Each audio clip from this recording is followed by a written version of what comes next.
Saturday, Saturday, Saturday, Saturday, Saturday, Saturday, because it's Saturday while we're recording this. Yep.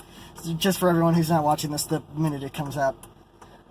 Welcome back to StillerBros at the Movies, ladies and gentlemen, and today we are going to be seeing another musical. That's 2 in a row, ladies and gentlemen. Yes. Today we are seeing Rocket Man. So let's talk about this, because this movie's been... Because like Bohemian Rhapsody last year, this movie's been in development for like 20 years now. Yeah, almost 30. Pretty much almost 30 years, actually. So, okay, so Elton John, one of the iconic rockers of the 1970s, who is still alive and kicking and running around. He's on what is currently billed as his last tour ever. But we've seen enough musicians go on their last tour ever to know that probably isn't the case. We'll see what happens. But Elton John has wanted to make this movie for years. So much so that him and his husband both have pitched it in the started pitching this stuff in the 90s. Of course, they weren't married at the time, but semantics. Yeah. Now, they for a while had it set up at Focus Features with Mike Gracie, the guy who directed Greatest Showman, and at points Tom Hardy and Justin Timberlake were considered to be cast. Hell, there was a time when Disney was making this movie. But then everything went down, and stuff went down with Focus Features. Elton said, "You know what? I'm just gonna take my ball and go home." And then he went and took it over to Paramount, who immediately greenlit it. Brought in Dexter Fletcher from Eddie the Eagle fame, and who better than to have from Eddie the Eagle bring over than Taron Egerton? That's right. Taron Egerton is playing Elton John. This is not the first time he's singing an Elton John song in a movie. He performed "I'm Still Standing" in the Illuminations movie Sing, so that's something. We already knew that Taron Egerton could sing.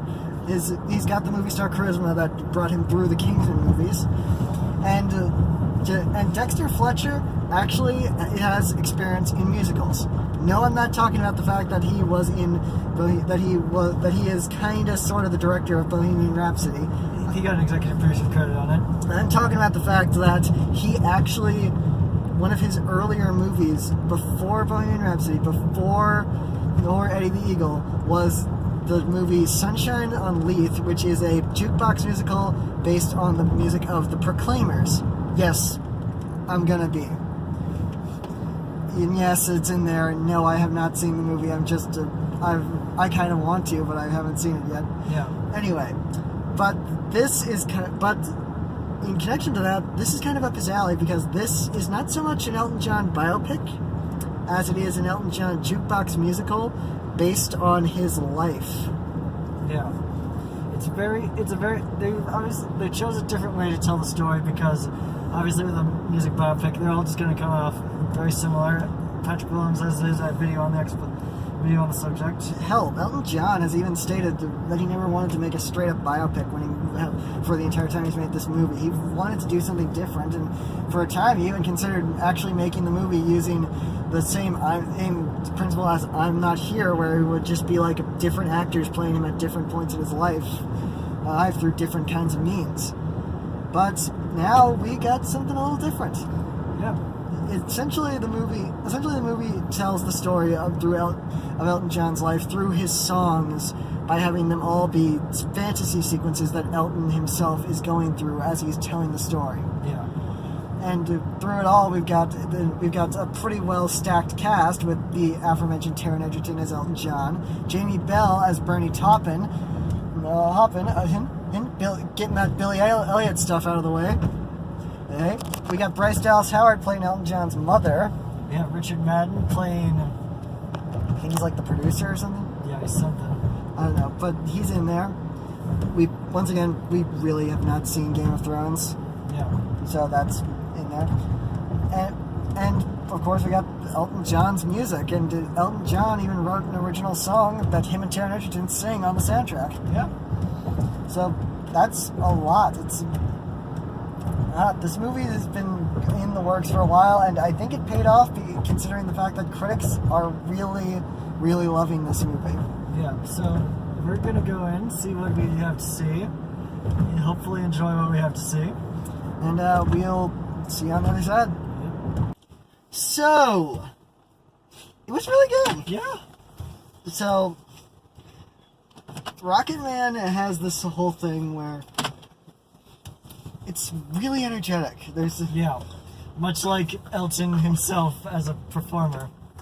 And it's kind of full of all these great... And obviously the music is great because it's all the classic Elton John songs from 1975 to about 1990 something. Yeah, it's about 1990. So, unfortunately, no Can You Feel the Love Tonight just suddenly popping in.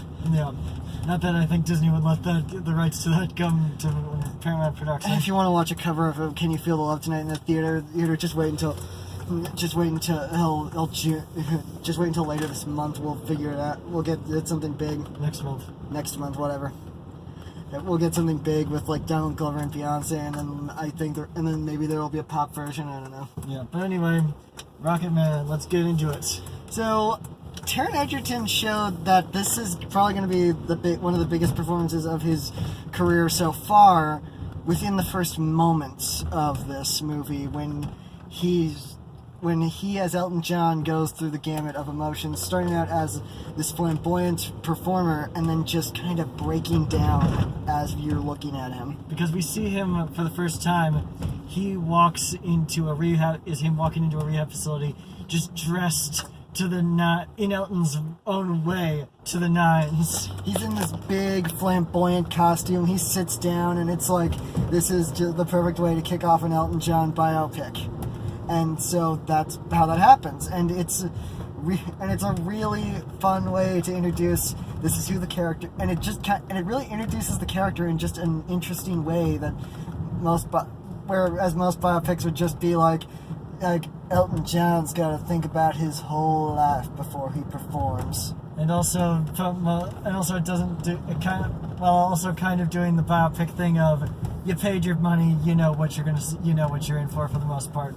So they introduce the character basically by showing his flamboyancy and then introducing this whole idea that that Elton John is kind of a self-loathing mess. At least at the time of the movie starts. He's dealing with a lot of issues. The whole facade of him is just kind of, as the movie tells it, is that it's just kind of him dealing with the fact that he never really loved himself. And he had so few people loving him at the same time with all the stuff you see in the movie. Like you see his relationship with his parents, and you see his relationship with teachers and with other people. His former manager John Reed, his songwriting partner Bernie Taupin, his wife for a brief period. You see all these relationships just kind of break down because he is who he is, for the most part, throughout this time. And it's just kind of heartbreaking sometimes. Like at the end, you start to get choked up for him when we get to that point. When we get to a point where it's just where everything's just kind of breaking down, where everything is just kind of broken down to a point, and he just kind of accepts the fact that everything is just falling apart for him, and it's entirely his fault. But once again, the interesting thing is the music is incorporated in all these ways. Like Rocket Man is put in a couple different times as like background music and ambience and all that stuff, because this obviously a movie called Rocket Man, you're gonna have to play Rocket Man a bunch. But it builds and all these scenes and it's not like the boring thing. Okay, there's one like the stereotypical here's him on the rise montage, but there's also like a whole musical, like there's the whole debauchery and I'm gonna spend all my money is not a montage. It's not so much a montage. It's a musical number. It's like a 1950s or 60s musical from back in the day with Gene Kelly. And they're just kind of walking through this what's obviously a soundstage, but when you're looking at it, it's just always like like this is this is replacing the montage. But ultimately, the musical numbers worked in a way to explain everything, and it helped to create this create an atmosphere that was perfect to tell Elton's story. And it's just kind of amazing how they worked around it. Jukebox musicals are usually hard to work off of because you're making a musical out of a bunch of songs that never really had a really had connective tissue. They were not meant to tell a story. But other than those 4 minutes of the story that they were meant to tell. But in this particular case, they managed to merge the songs in such a way that Bernie Taupin's lyrics just kind of put together this story in a way. Yeah. Hey, and so that's all in there. Yeah. And what were you saying? I don't even remember. Well, okay. Taron Egerton's fantastic. Jamie Bell is really good in this. The two of them have such great chemistry, which makes sense because these two are just great friends. We're just great friends for years. And then we got Richard Madden as John Reed, who I hear is pissed about this movie, so that means that at least a few things in here have got to be a little bit true. Yeah. Because he kind of goes back and forth on just how good he looks in this movie. Not very long. Yeah, for like a minute. For like a minute. He's good. For like the first 2-3 minutes we know him, he's okay, and then he turns into the typical asshole manager. Yeah. So yeah, it's a biopic that falls into a few of the traps. Yeah. Ultimately, though, this one has kind of a happier ending than most other music biopics because, he's still alive. Yeah, he's still alive. He made the movie. He wasn't it's not like he wrote it or he directed it or anything, but he was involved. He was there. He was the executive producer. His husband produced the movie. And obviously when we end on the freeze frames, we're not going to pass like he died, like with Bohemian Rhapsody, where it's like he died in AIDS, or like he died. It's like, oh no, he's 28 years sober. He's married. He has kids. He's started a foundation. Spoiler alert for Elton John's life, by the way. Yeah, as if you didn't know. And him and his friend, and he's still best friends with Bernie Taupin.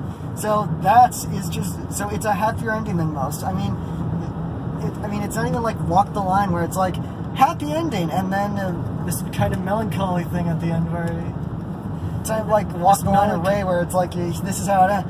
This is how this part of the story ends, but we're just ends. But then he died. But then he died. It's with Walk the Line and Ray, obviously with melancholy, kind of happy endings. This one has a very happy ending, where we know that he's still here, which is obviously emphasized in the song that he wrote, that they put together for the new one. I'm Gonna Love Me for E, which has Elton and Taron, and you spend so long in the movie hearing Taron, and you're like, he sounds so much like Elton, and then you hear Elton, and I'm like, oh wow, he does not actually sound that much like Elton. Well, in Taron's defense, Elton doesn't even sound like Elton in the 70s and 90s anymore. Yeah. In the 70s through 90s anymore. Yeah. Long story, just Google it. Yeah. But yeah, this movie is great. It's fun. It's got a lot of energy. It breaks a lot of the conventions of biopics. Not all of them, because obviously it's a biopic. It's going to be built on a lot of stuff like this. They have to have their basic biopic structure because you have to turn a life into a life that is still thankfully continuing into a story. And so there's a lot. So they play around with timelines a lot. I assume don't claim to be a historian on Elton John's entire life. And obviously there's going to be a little bias and a little bit of fabrication. But this movie but it kind of seems like they don't hold back on what the problems were. Like, they straight up say every single problem he's got, including a little jokey problem where it's just like, okay, I guess they needed to throw a little bit of humor in here. This is an Elton John biopic. We're not making the Kurt Cobain biopic. Yeah, it's not good. Oh god, they're gonna make the Kurt Cobain biopic eventually, aren't they? Oh my god, I don't even want to think about what that's gonna be, how depressing that fucking thing's gonna be. Anyway, yeah, Rocket Man. It's really good. Yeah, if you're an Elton John fan, you have to see this just because it is such a big love letter to Elton and his music and his life and everything about the good, the bad, and the ugly of everything that he went through. And in a lot of ways, I think Taron Egerton is a big part of it because he's so good in the part of Elton. Once again, he's breaking down. He's shifting between the two halves that he needs to for this part. Yeah, he's showing so much of what this character demanded, and he just knocked it out of the park. Will he get nominated for an Oscar? I'd like to hope so. Hard to say because it's so early in the year, and the Oscars are going to be, and we're still almost a year away, still less than a year, just a little less than a year away from the Oscars. So there's a good chance that people will forget about that are voting for it. Will forget about it, but we'll see. Yeah, we will see. So anyway, guys, that's it for right now. Be sure to like and subscribe, and don't forget to come back next time when